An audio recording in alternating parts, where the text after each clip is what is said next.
Coming into this last weekend's games, there was a lot of question marks, especially around the Green Bay Packers, and a lot of media saying just how good is this Packer team because they can't beat anybody good, losing to the Lions twice, losing to Minnesota, losing to Philadelphia. Oh, by the way, two of those four losses came within the first 4 weeks. And it's not about how you start, it's about how you finish. Okay, so then you look at the Detroit Lions leading into the Buffalo game, and they lose some key guys, which is going to change the trajectory for their season, but not just for them, but it's going to change the outlook of the entire NFC, the NFC North, all of that. Okay, so you see the news there that Lions, David Montgomery, and Aleen McNeil out for the rest of the season. Okay, so they lose those guys, but you take a look at their injury report the injuries just continue to pile up for this Detroit Lions team. And I know they've adopted the next man up mentality there, but that's only going to take you so far. These are injuries that they will not be able to overcome. In my opinion, this takes them out of the Super Bowl run. You've got Aiden Hutchinson. He's gone for the season. You've got Aleen McNeil gone for the season. Their other starting defensive end, Marcus Davenport, gone for the season. You've got Nate Lynn gone for the season. Alex Anzalone, broken arm. Derek Barnes gone for the season. Malcolm Rodriguez gone for the season. Khalil Dorsey gone for the season. David Montgomery now gone for the season. That means Jahmyr Gibbs is the weight of the running game is going to be solely on Gibbs's shoulders, and he's going to have to touch the ball about 30 times. Is he going to be able to handle that?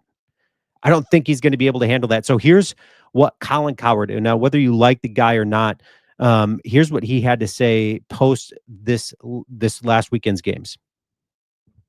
First two drives for Green Bay last night up in the Pacific Northwest. They ate up 10 minutes of clock. They took a lead. Game was over. And with the Lions, now Montgomery may not play for the rest of the year. The running back, they're losing multiple defensive players. I think Green Bay is the biggest obstacle for the Philadelphia Eagles to get to the Super Bowl.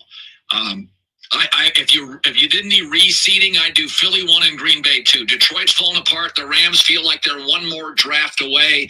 The Vikings, Sam Darnold's never been to the playoffs.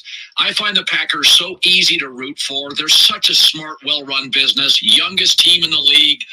They develop quarterbacks better than any organization in the history of the National Football League. There's no... You got to love what he has to say, especially if you're a Packer fan there. But what he said was spot on. Okay, so you take a look at the playoff picture as it sits right now. You've got the Lions, the number one seed. I don't think they're going to be able to retain that position. I think Philadelphia overtakes that, becomes the one. Now, I do think the Detroit Lions still will win the NFC North based off of the remaining schedule. So if you take a look at the remaining schedule here, you've got Chicago, who's just playing absolutely awful. They do play Detroit very well. You take a look at last year, you take a look at this year as well, just falling apart at the end when they had a chance to at least take it into overtime, if not win the game.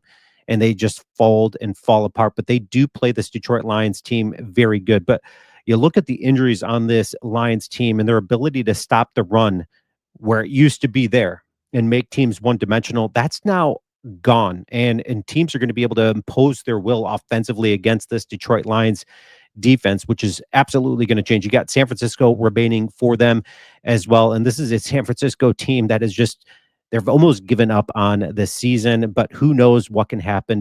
San Francisco, the Chicago, they're going to love to maybe crush some dreams. So maybe that happens. And then you've got the Detroit Lions, Minnesota Vikings finishing the year out. But you look at the Vikings here. So they've got a tough road ahead of them. They got Seattle.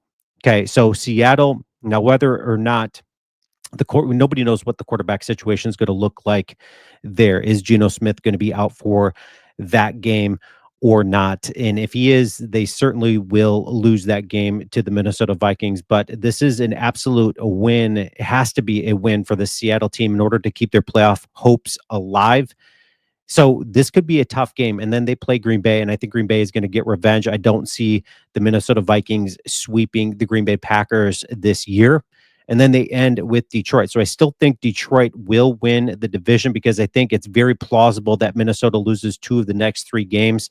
And you look at the Lions, I think maybe one loss of the next three games because it's two very easy games and then against Minnesota. So whether or not that Minnesota Detroit game means anything at the end will determine just how that game is going to shake out. So you take a look at the playoff picture here, and as it sits right now, Detroit I feel is going to bump to that number 2 spot and play an athletic gifted quarterback there in Jaden Daniels, and they struggle against athletically gifted dual threat quarterbacks.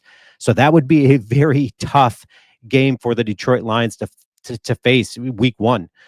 But you take a look at this Green Bay Packer team and talking about catching stride at the right time. Again, it's not about how you start, but how you finish and getting guys back healthy.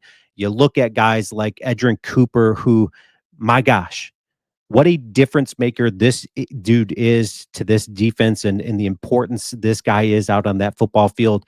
He's not just going to be the best linebacker for the Packers. You're looking at probably one of the better linebackers in the NFL in a couple of years, without a doubt. This dude just plays differently. And what a home run hit for Brian Gutekunst going and drafting Edrin Cooper when he did. And then you take a look at getting a guy back like Jair Alexander. Okay, so our secondary hasn't been playing great, but I got to tell you, the way that Carrington Valentine just stepped up this last game and the confidence that maybe he just established, that makes this secondary getting Jair Alexander back very difficult to handle. And then you've got guys like Nixon that can hold their own. And then you're only going to be getting back guys like Javon Bullard who are going to be coming back. You got Evan Williams back from injury as well. And then you have Josh Jacobs. Okay, so hats off to Brian Gutekunst because just a year ago, the NFL was looking at running backs as obsolete. Okay, so just a year ago, you take a look at Saquon gets moved to Philadelphia. You see the difference maker he is there. You get Derrick Henry in Baltimore. You see the difference maker that guy is there. Thank you, NFL, because now you got Josh Jacobs in Green Bay, and hats off to Gutekunst because he didn't do the popular decision at the time in hanging on to Aaron Jones, a guy that he felt reached his shelf life. And he goes to Minnesota. He's productive there, but you got a guy like Josh Jacobs. What a difference maker this running back absolutely is, because if you're struggling offensively, you can hand the ball off to Josh Jacobs and expect some big productivity. You're looking at the number 3 running back in the league right now as it sits for rushing yards.